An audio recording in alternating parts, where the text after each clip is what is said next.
নমস্কার। নমস্কার। শুভেন্দু অধিকারী মহাশয় মে ৬ থেকে মে ৯-এর মধ্যে বা আজ অবধি ৫,০০০ লোকের জীবন বাঁচিয়েছে। ৫,০০০ লোকের জীবন বাঁচিয়েছে। কী করে বাঁচিয়েছে? তার আগে ২০২১-এর কথা চিন্তা করুন। ২০২১-এ তৃণমূল বিপুলভাবে ক্ষমতায় আসলেন। ক্ষমতায় আসার পর কী দেখলাম আমরা দেখলাম ৩২১ জন বিজেপি কর্মী খুন হলেন। ৩২১ জন বিজেপি কর্মী খুন হলেন এবং বহু কর্মী ঘর ছাড়া হয়েছিলেন। এছাড়া ভোটের আগে থেকে এবং ভোটের দিন ৪ তারিখ পর্যন্ত অভিষেক ব্যানার্জি কন্টিনিউ কী বলে গেছেন? দেখে নেব, এবার ডিজে বাজবে এবং তার তদারকি করবো আমি।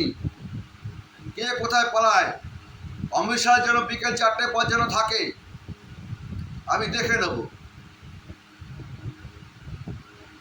বলেছিল তো, যে দেখে নেব। পাড়া বিভিন্ন জায়গায় লিস্ট করে ফেলেছিল যে কাদের মারা হবে।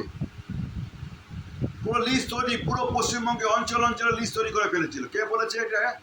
এ কথা বলতে রিজু দত্ত, তৃণমূলের রিজু দত্ত, আপনারা সবাই চেনেন। ভোটে হারিয়ে যাওয়ার পর তিনি বলেছেন যে পাড়ায় লিস্ট করা হয়ে গেছিল কাকে মারা হবে, এবং শুভেন্দু অধিকারী ৫,০০০ লোকের জীবন বাঁচিয়েছে। কেন, কীভাবে বাঁচিয়েছে? ভবানীপুরে শুভেন্দু অধিকারী মমতা ব্যানার্জিকে ১৫,০০০ ভোটে হারালেন এবং ভবানীপুরে যিনি দেখাশোনা করছিলেন শুভেন্দু অধিকারী পার্সোনাল আত্মসহায়ক ছিলেন, যে চন্দ্রনাথ রথ, তিনি সমস্ত কিছু দেখাশোনা করেছিলেন।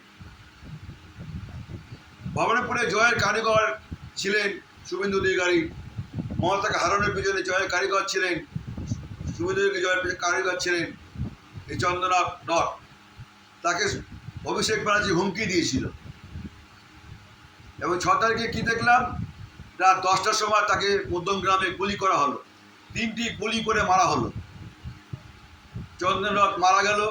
শুভেন্দু খুব কাছের লোক ছিল চন্দ্রনাথ রথ, তার আত্মসহায়ক ছিলেন, তার সমস্ত নির্বাচনী সমস্ত কাজ দেখাশোনা করতেন।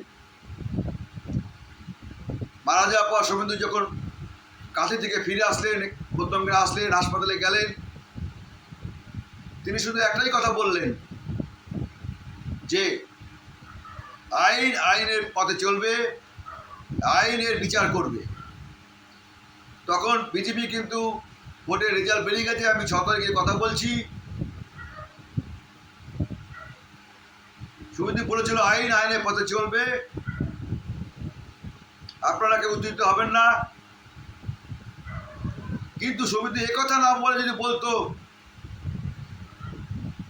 ওকে কেন মারা হলো, এর জবাব চাই, বা কোনো রকম যদি কিছু বলতো,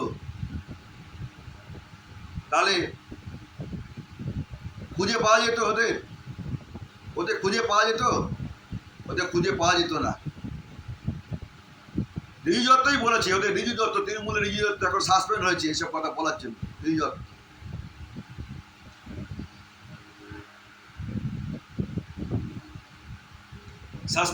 সাসপেন্ড হয়ে গেছে, বলেছে ৫,০০০ শুভেন্দু ৫,০০০ লোক বাঁচিয়ে। সত্যি তাই। শুভেন্দু এই আইনের পথে চলবে, চন্দ্রনাথ দত্তের খুনি ধরা পড়বে, যদি উত্তেজিত কোনো ভাষণ না দেওয়ার ফলে প্রচুর লোকে প্রাণহানি থেকে বেঁচে গেছে, তাদের প্রাণহানি হয়নি। অর্থাৎ শুভেন্দু পুরো পশ্চিমবঙ্গকে শান্ত রেখেছিলেন। বিজেপি কর্মীরা উত্তেজিত হয়ে গেছিলেন, কিন্তু তারা তাদের নেতার কথা শুনে শান্ত করেছিলেন, নিজেকে থামিয়ে রেখেছিলেন। তারা কোনো উত্তেজিত হয়নি, কিন্তু খুবই অভিমানে হলেও তারা শুভেন্দুর কথা শুনেছিলেন এবং খুব শান্ত ছিলেন। আর যদি তার উল্টো হতো তাহলে কিন্তু উল্টোই হতো। কেন 2021 সালের কথা তাদের মনে আছে। 2021 সালে 321 জনকে তারা খুন করেছিল, বহু লোকে ঘরছাড়া করেছিল।